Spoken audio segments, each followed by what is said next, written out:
Hello, my loving students. Today's video is very special because it touches something almost every English learner faces, but very few truly overcome. You understand English when you read or listen, but when it's time to speak, your brain suddenly becomes slow. You start translating every word from your native language. You want to answer fast, but the right words take too long to come. You get stuck, nervous, and disappointed. I know that feeling. Many of you have spent years studying grammar, memorizing vocabulary, and even watching English movies. Yet when you speak, something doesn't click. The words don't come naturally. You think, why can't I just think in English like native speakers do? The good news is you can. Thinking in English is not a talent, it's a skill.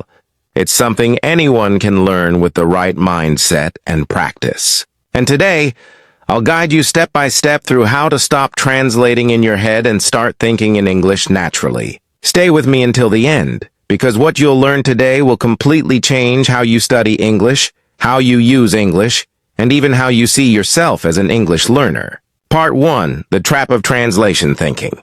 When we start learning a new language, our brains do what they always do when faced with something new. They look for something familiar to hold on to. And that familiar thing is our native language. This is completely natural. After all, our first language is the foundation of how we understand the world. When you learn your first English words like apple, book, or school, your mind instantly connects them to the images, sounds, and words from your mother tongue. At first, this connection helps. It feels safe. It gives you a sense of control in a confusing new world of words and sounds. But slowly this comfort becomes a cage. Imagine that every time you hear or read something in English, your mind starts running a small translation program in the background. First, it takes the English word and translates it into your native language. Then it searches for the meaning. Finally, it tries to translate your answer back into English before you speak. It's like your thoughts are forced to pass through 3 locked doors just to say a single sentence. This entire process happens so fast that you barely notice it, but it's the reason your speech feels heavy and slow. Think about what happens when you speak in your native language. You don't stop to translate. You don't pause to think about grammar or structure. You just talk. The words come naturally because your brain is thinking directly in that language. But when you speak English, your brain keeps asking permission from your native language first. That's why you sometimes hesitate, forget words, or lose confidence halfway through a sentence. It's not because you're bad at English, it's because your brain hasn't yet learned to trust English as its own thinking language. This habit of constant translation is like driving a car while looking at a map every few seconds. You're moving, but it's not smooth. You can't focus on the road ahead because you're too busy checking directions. The same happens with English. You can't express your thoughts freely because your mind is too busy finding the right word in your first language. So here's the first big truth. If you want to think in English, you must break this translation habit. You need to train your brain to connect English words directly to meanings, emotions, and experiences, not to your native language. When you see an apple, you shouldn't think of the word in your own language and then switch to apple. You should just see the fruit and instantly think apple. When you hear the word happy, you shouldn't translate it into your native feeling of joy. You should feel happiness through the English word itself. That's when real fluency begins. When English stops being a subject you study and becomes a part of how you experience the world. Part 2, the shift, training your brain to think in English. Language is not just a collection of words, grammar rules, and phrases. It is a way of seeing, feeling, and experiencing the world. When you were a child, you didn't learn your first language by translating every word. You didn't look at your mother and think of another word first before saying mom. You learned by observing, listening, and connecting words directly to life. That's how all children learn naturally, through immersion and repetition. They don't study their language. They live in it. You can do the same with English. The real transformation begins when you start connecting English with real situations. Grammar books and vocabulary lists are helpful, but they can't teach you how to feel English. To truly think in English, you must make it a living part of your daily experiences.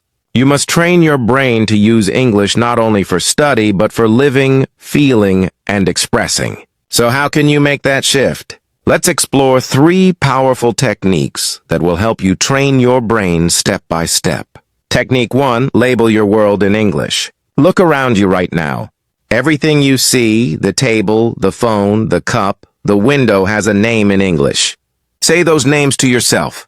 Don't translate them. Just name them directly in English. This teaches your brain to connect English words directly to objects without your native language in between. When you see a chair, think chair. When you drink water, think water. When you walk outside, notice the trees, the road, the sky. Do this every day.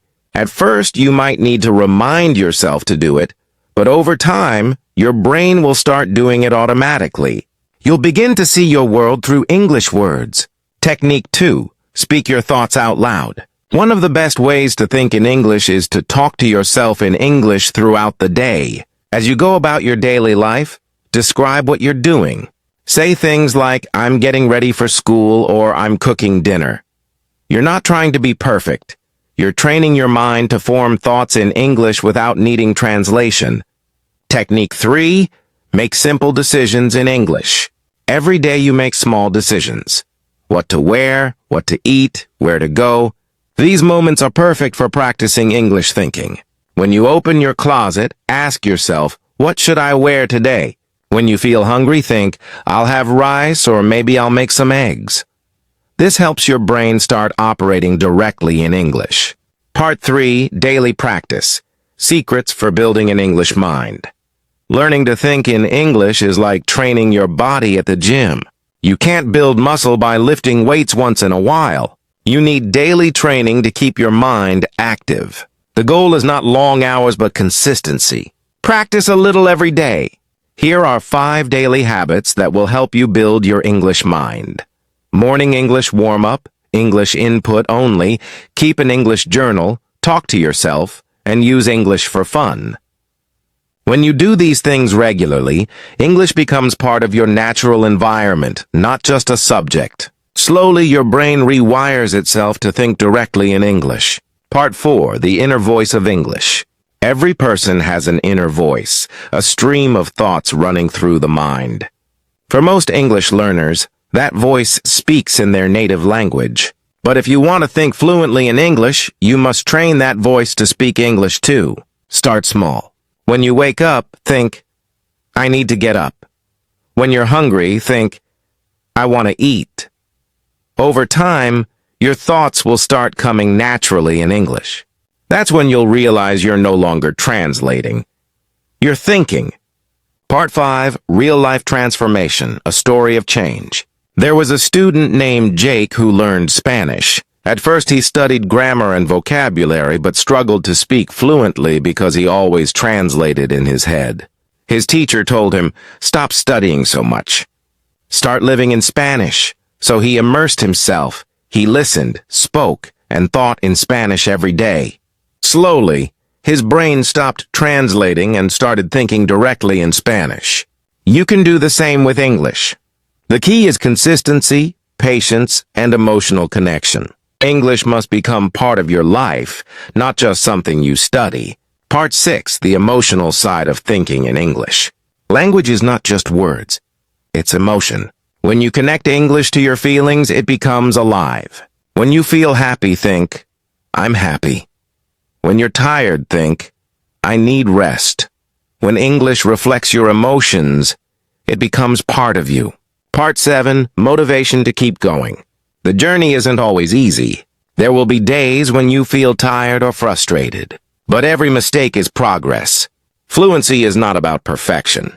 It's about courage, persistence, and trust in yourself.